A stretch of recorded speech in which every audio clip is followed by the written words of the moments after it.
réveil, il est 8h à Tel Aviv. Bienvenue à Survie 24 pour votre journal du matin. On jette tout de suite un coup d'œil au titre de cette édition.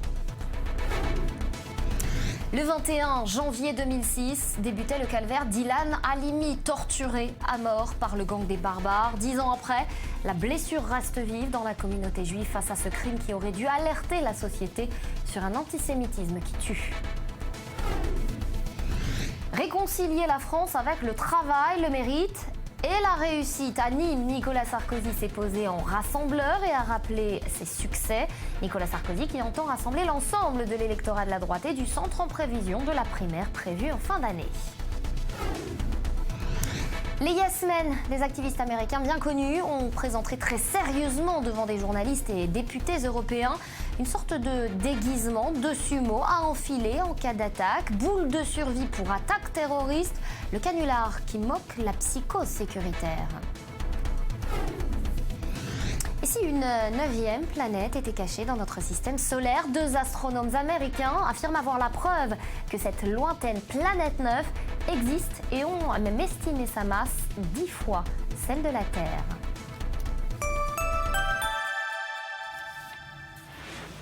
Merci de nous retrouver et de nous être fidèles sur I24. Le 21 janvier 2006 débutait le calvaire d'Ilan Halimi, torturé à mort par le gang des barbares. 10 ans après, la blessure reste vive. Joseph Emmanuel. C'est le 21 janvier 2006 que la vie d'un jeune vendeur de téléphone bascule. Ilan Halimi, 23 ans, est enlevé en région parisienne, attiré dans un guet-apens par une jeune fille qui fait office d'appât. Le jeune homme sera torturé pendant 24 jours dans une cave d'une cité HLM de Bagneux. Il est découvert agonisant 3 semaines après l'enlèvement, laissé pour mort par ses ravisseurs le long des voies ferrées du RERC à Sainte-Geneviève-des-Bois. Ilan décédera lors de son transfert à l'hôpital.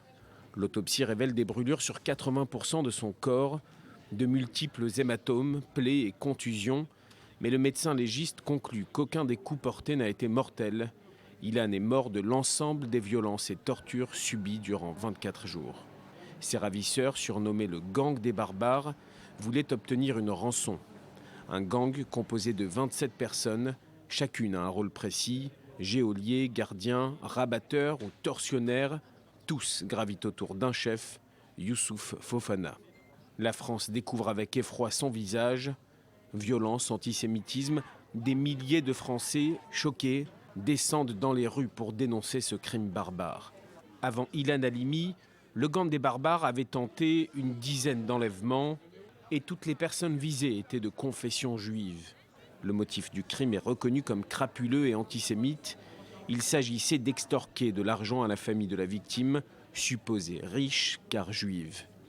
Le 15 février, Fofana fuit en Côte d'Ivoire avant d'être arrêté puis extradé vers la France. Il est le seul des 27 accusés à être condamné à perpétuité. Après avoir été enterré en France, le corps d'Ilan Halimi repose désormais dans un cimetière de Jérusalem. Alors l'enlèvement d'Ilan Halimi, sa séquestration était en 2006 une affaire quasi inédite en France et très compliquée du fait également de la personnalité de son bourreau Youssouf Fofana. Pour faire le point sur cette affaire, nous sommes en ligne avec Christophe Coppen, ancien négociateur du RAID. Bonjour et merci d'avoir accepté de répondre à nos questions ce matin. Alors dans les cas d'enlèvement, de prise d'otage, comment savoir quelle est la bonne méthode à appliquer pour tenter de faire libérer la victime ? La priorité des forces de l'ordre est toujours de récupérer le maximum d'informations qui vont permettre la libération de la victime. Ce sont des enquêtes qui sont extrêmement compliquées, qui mobilisent d'ailleurs l'intégralité des services de renseignement d'une part, mais également des services de police judiciaire qui sont compétents sur la zone géographique. Et donc il va y avoir une mobilisation de l'ensemble des moyens autour de ce type d'enquête. Alors on imagine que les cas et leur résolution dépendent beaucoup de la personnalité du ravisseur et c'est là que le rôle de négociateur prend tout son sens. Est-ce qu'aujourd'hui, après l'affaire d'Ilan Halimi, on négocie pareil, on traite pareil? Qu'est-ce qui a changé concrètement? La négociation, elle n'a pas évolué depuis l'affaire Halimi, c'est-à-dire que la négociation a une visée, récupérer des informations utiles déjà à l'enquête d'une part, stabiliser le plus possible et rassurer quelque part les ravisseurs de manière à ce que, ils comprennent que l'on est dans une phase de communication avec eux et qui doit aboutir à une entente ensemble, et donc essayer également de comprendre l'ensemble des paramètres, notamment de profil de personnalité, pour savoir le niveau de dangerosité. Ces méthodes-là restent les mêmes, que ce soit avant ou après l'affaire Halimi. Les affaires ont une résolution qui est à chaque fois extrêmement singulière, et pas deux affaires peuvent se ressembler, mais les méthodes, elles restent les mêmes. Pas de changement drastique. Donc merci beaucoup Christophe Coppen. Je rappelle que vous êtes ancien négociateur du RAID. Alors l'enlèvement et le meurtre d'Ilan Halimi ont marqué un tournant pour la communauté juive, mais dans la France entière. Retour à présent sur 10 ans d'antisémitisme en France avec Jonathan Serrero. Entre 2005 et 2014, le nombre d'actes anti-juifs est passé de 508 à 851. Le nombre de 810 agressions antisémites sont atteints en 2015. Les attaques antisémites ont débuté lors de la seconde intifada. En 2003, Sébastien Selam, alias DJ Lamsé, est tué en plein Paris par son voisin de palier. Le jeune homme est mort parce que juif. Son assassin a laissé le corps de sa victime dans une mare de sang, criant « J'ai tué un juif, j'irai au paradis ». Mais la justice déclare le meurtrier irresponsable. Le mobile antisémite n'est pas reconnu. 3 ans plus tard, toujours à Paris, au mois de février 2006, Ilan Halimi, jeune juif vendeur dans une boutique de téléphone portable, est torturé à mort par Youssouf Fofana et son gang des barbares. Cette fois, le caractère anti-juif est avéré au terme d'un long procès. Nicolas Sarkozy, alors ministre de l'Intérieur, qualifie le meurtre d'antisémitisme par amalgame. C'est la première fois en France depuis la Seconde Guerre mondiale qu'un juif est tué en raison de sa religion. L'antisémitisme dénoncé en décembre 2009 par l'ancien chef de l'État, Jacques Chirac, lors de la remise du prix Ilan Halimi. J'ai déjà eu l'occasion de le dire, l'antisémitisme n'est pas une opinion, c'est une perversion. Une perversion. Et une perversion qui tue. Toulouse, 19 mars 2012, Mohamed Merah abat le rabbin Jonathan Sandler, ses 2 enfants, Gabriel et Arié, âgés de 3 et 6 ans. La petite Myriam Monsonego, 8 ans, tombe sous les balles du terroriste. Aujourd'hui est une journée de tragédie nationale parce qu'on a assassiné de sang-froid des enfants. Parce qu'un tueur est rentré dans une école de confession juive. C'est une ignominie. Et je devais être là pour exprimer à ces familles meurtries, mais aussi à cette école juive, car c'est une école juive qui a été visée, l'antisémitisme s'ajoutant à l'abjection. La communauté juive de France est sous le choc. La haine anti-juive portée à son paroxysme le 9 janvier 2014 lorsqu'Amédi Koulibaly fait irruption dans l'hypercachère de la Porte de Vincennes à Paris, armé de sa Kalachnikov. Il tue Johan Cohen, Philippe Braham, François-Michel Saada et Yoav Ratab, tous assassinés parce que juifs. Le 24 mai 2014, Mehdi Nemmouche, jeune Français originaire de Roubaix, tue 4 personnes dont un couple de touristes israéliens en visite au musée juif de Bruxelles. Allez, on reste en France. Bis repetita, l'Elysée prendra une décision concernant l'épineuse question de l'éventuelle prolongation de l'état d'urgence qui doit expirer le 26 février. C'est ce qu'a indiqué la présidence. La prorogation de ce régime mis en place après les attentats du 13 novembre est tout à fait probable pour le président François Hollande. C'est à Nicole. Prolonger l'état d'urgence, c'est la volonté du président français, une décision qui doit être prise dans les prochains jours selon l'Elysée. Au lendemain des attentats du 13 novembre, François Hollande avait pris des mesures exceptionnelles devant le Congrès à Versailles. L'état d'urgence avait été adopté puis prolongé une première fois de 3 mois jusqu'au 26 février. Mais à quelques semaines de la date butoir, le chef de l'État souhaite de nouveau reconduire ce dispositif.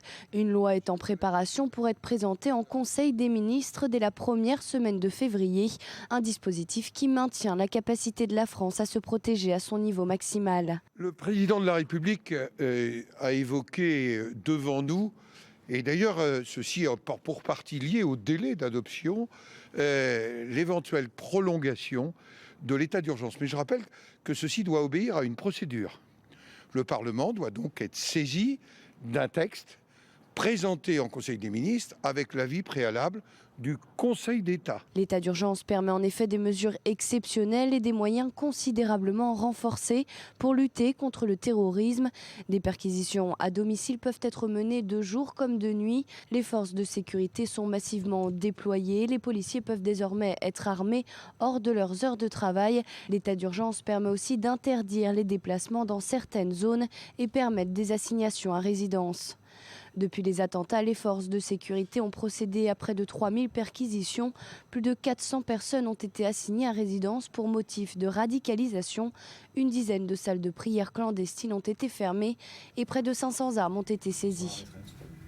Autre actualité, après avoir rassemblé les militants de son parti en éteignant la guerre Copé-Fillon, Nicolas Sarkozy entend à présent rassembler l'ensemble de l'électorat de la droite et du centre en prévision de la primaire prévue en fin d'année. En meeting à Nîmes hier soir, le président des Républicains a tonné « La division fait perdre, le débat fait gagner ». En gros, c'est le message, Virginie Belaïch, de Nicolas Sarkozy hier.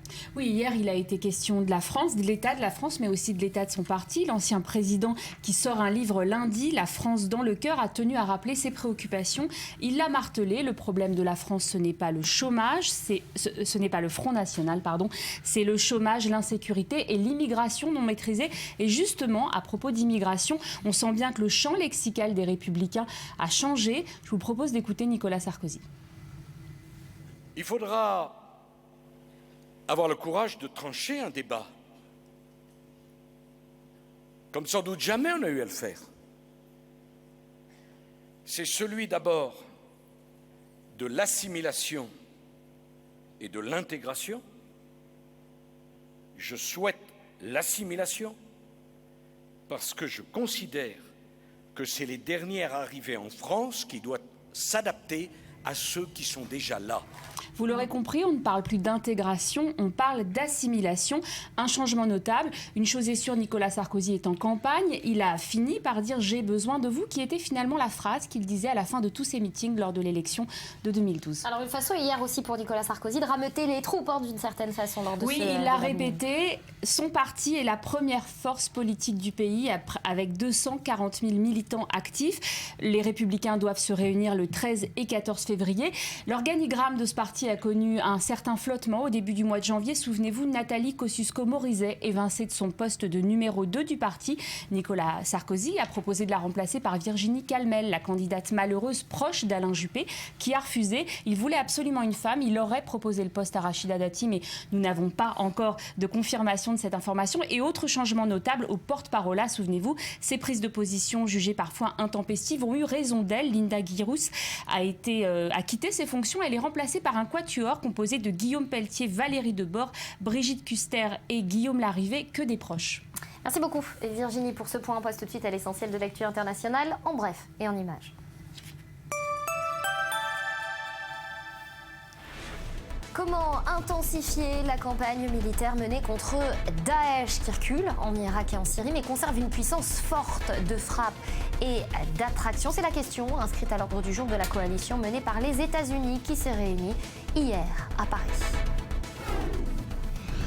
La police a utilisé du gaz lacrymogène et des canons à eau pour disperser les manifestants à Kasserine, une ville défavorisée du centre de la Tunisie. Kasserine agitée par des heurts depuis le décès d'un jeune chômeur âgé de 28 ans. Rida Yahoui est mort électrocuté le week-end dernier après être monté sur un poteau alors qu'il protestait contre son retrait d'une liste d'embauche dans la fonction publique. Elle serait la 5e plus grosse planète du système solaire. Reste qu'à ce jour, personne n'a encore pu l'observer. Des chercheurs américains de l'Institut technologique de Californie ont découvert des indications selon lesquelles une 9e planète très grosse existerait dans notre système solaire. C'est en tout cas ce qu'ils ont indiqué hier.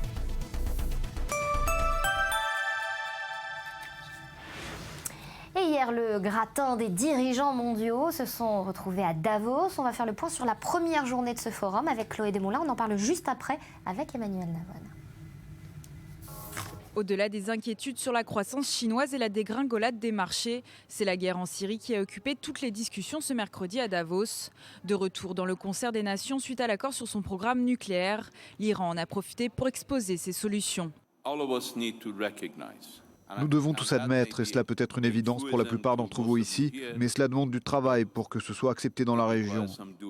Il n'y a pas de solution militaire à la crise en Syrie. Je pense que c'est un problème vraiment majeur. La République islamique propose un cessez-le-feu, un gouvernement d'unité nationale, des réformes constitutionnelles et des élections.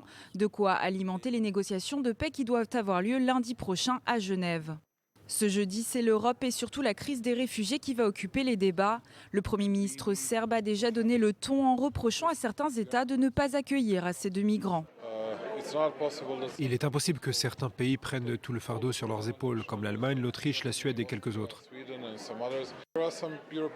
Certains pays n'assument rien de tel. Cela ne peut pas fonctionner. Nous ne pouvons pas obtenir un bon résultat. Concerné par cette critique, le Premier ministre britannique David Cameron participera ce jeudi au forum, tout comme son homologue français. Premier chef de gouvernement socialiste en exercice à se rendre à Davos, Manuel Valls devrait en profiter pour lancer un message d'alerte sur l'Europe, confrontée au défi de la crise des réfugiés, mais aussi du terrorisme. Emmanuel Navon, bonjour, ravi de vous retrouver ce matin. Alors il est là et puis ça semble quasiment normal. Mohamed Javad Zarif, le ministre des Affaires étrangères iranien, est présent à Davos comme si finalement il n'en avait jamais été absent, comme si rien ne s'était passé entre l'Iran et les grandes puissances. Il s'est passé quelque chose, c'est évidemment l'accord sur le nucléaire et cela a réintégré l'Iran dans la famille des nations. Et effectivement, il y a pour l'Iran un acquis diplomatique important, évidemment un acquis économique et stratégique, mais également un acquis diplomatique et que l'Iran est réintégré finalement comme un acteur légitime dans la famille des nations. Et on sait également que l'accord a commencé à être mis en place et que pour l'instant l'Iran semble se tenir à ses engagements, que les sanctions ont été levées. Donc Davos ne fait qu'exprimer ce nouvel état de fait. Et une mention aussi, une déclaration à Davos de Mohamed Javad Zarif qui déclare qu'il n'y aura pas de guerre entre l'Iran et l'Arabie Saoudite. On connaît l'état des tensions entre les deux pays depuis un moment, mais depuis ces dernières semaines en particulier. Comment on doit la prendre, l'expliquer, la comprendre, cette déclaration du ministre des Affaires étrangères? Cette déclaration, il faut la comprendre dans le contexte de la guerre qui se passe aujourd'hui au Yémen, puisqu'il y a depuis plusieurs mois maintenant des frappes aériennes saoudiennes contre les Houthis qui sont fidèles à l'Iran, et que finalement il y a une guerre de proximité entre l'Iran et l'Arabie Saoudite par l'intermédiaire de ce qui se passe au Yémen, et la tension ne fait que monter. L'actuel ministre de la Défense saoudien ne fait que répéter sa détermination à poursuivre les frappes aériennes contre les Houthis pro-iraniens au Yémen, d'où cette tension. Ce que voulait dire, semble-t-il, le ministre des Affaires étrangères iranien, c'est qu'il n'y aura pas de dégradation jusqu'à un affrontement frontal entre les deux pays. Et pour revenir sur Davos, avec cette rencontre prévue aujourd'hui, on s'intéresse au côté israélien cette fois, entre Benjamin Netanyahou et John Kerry, Joe Biden également, c'est dans les heures à venir. Qu'est-ce qu'on doit s'attendre? De quoi ils vont parler, ces trois dirigeants? Est-ce qu'on va parler plus de la situation sécuritaire? Ces derniers jours, on a vu les États-Unis avec une levée de bouclier contre cette invasion domaniale considérée en tant que telle par les États-Unis. Ou est-ce qu'on va parler de ce que Benjamin Netanyahou entend faire d'Israël une Silicon Valley du Moyen-Orient? Disons que quand le Premier ministre israélien va à Davos, effectivement, il vend avant tout l'excellence d'Israël dans le domaine technologique et économique, mais il ne pourra pas, bien entendu, faire fi et abstraction des autres sujets qui sont les sujets politiques, et je suis convaincu que John Kerry va vouloir lui en reparler. On sait que la situation politique et diplomatique est bloquée au Proche-Orient entre Israël et les Palestiniens. Les États-Unis ont encore, l'actuelle administration Obama a encore un an au pouvoir. Est-ce que John Kerry a complètement baissé les bras sur la situation, ou bien est-ce qu'il y aura des pressions sur Israël? Je pense que c'est ce qui sera discuté dans cette rencontre entre lui et Netanyahou à Davos. Voilà, à suivre pour ce forum qui se termine samedi. Merci beaucoup Emmanuel d'avoir été avec nous ce matin.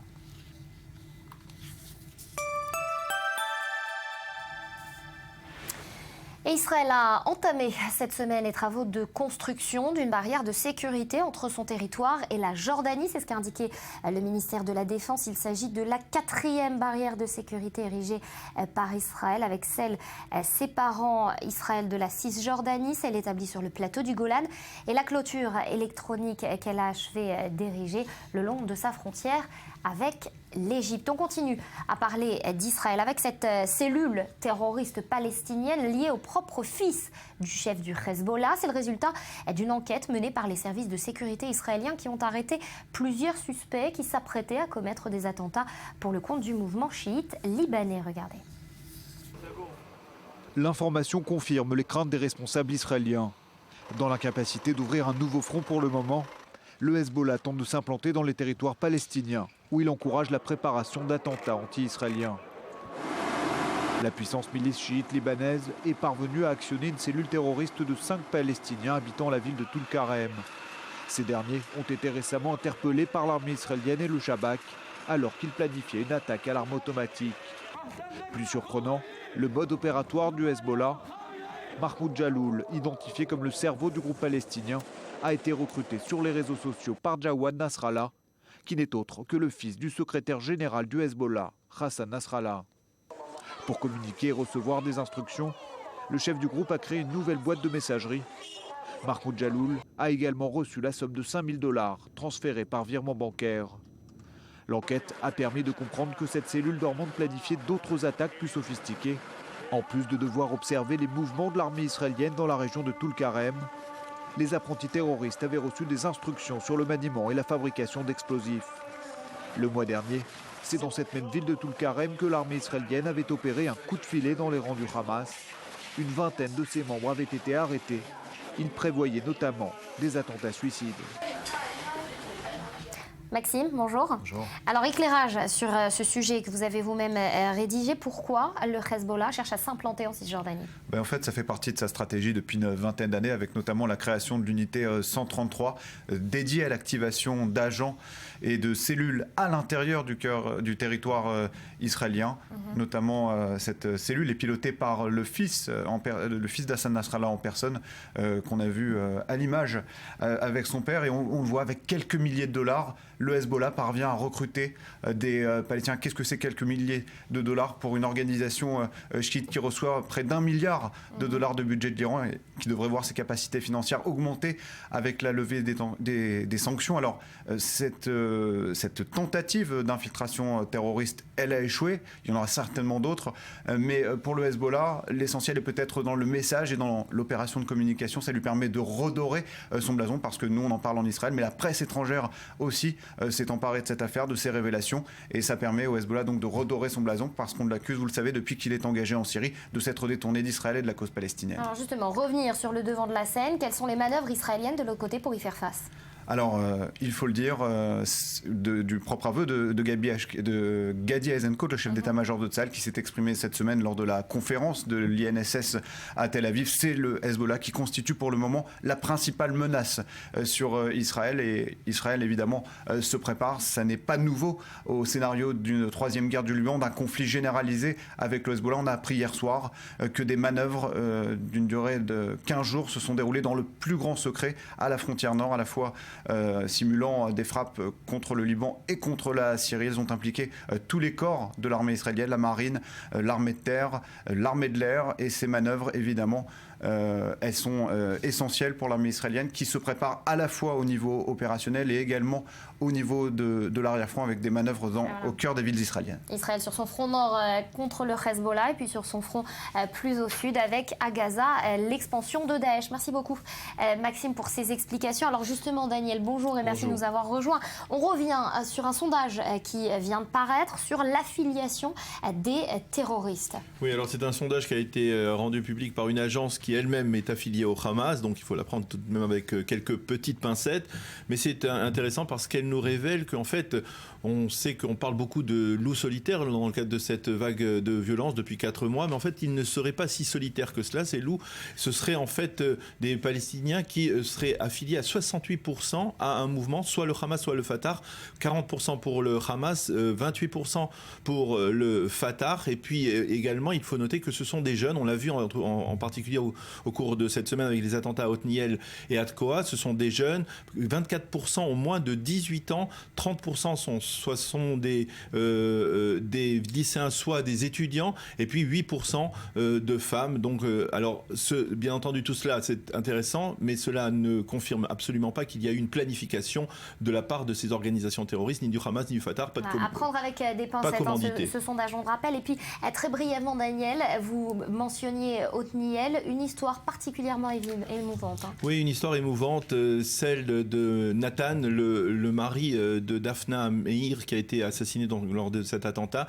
Il s'avère qu'il était très proche d'un Palestinien voisin qui habite dans le village arabe voisin de Othniel, Mohamed. Mohamed est en fait l'un des parents proches de l'assassin de sa femme et il voulait lui-même lui présenter ses condoléances. Il a hésité, il était très gêné, il a pris des contacts. Nathan a demandé à ce qu'il vienne pendant la semaine de deuil. Ces derniers jours, ça s'est produit hier. Il y a eu une rencontre particulièrement émouvante et Nathan a déclaré il faut comprendre que la paix, certains en parlent, nous la faisons au quotidien. Merci beaucoup, Daniel, pour ces précisions. Et on va se quitter pour un tout nouveau journal. Juste après, restez avec nous, on parlera de Sarah Palin. Elle a déclaré sa flamme à Donald Trump, l'ancienne candidate à la vice-présidence des États-Unis, a affiché son soutien au sulfureux candidat à la primaire du Parti républicain lors d'un meeting dans l'Iowa. C'est à suivre, à tout de suite.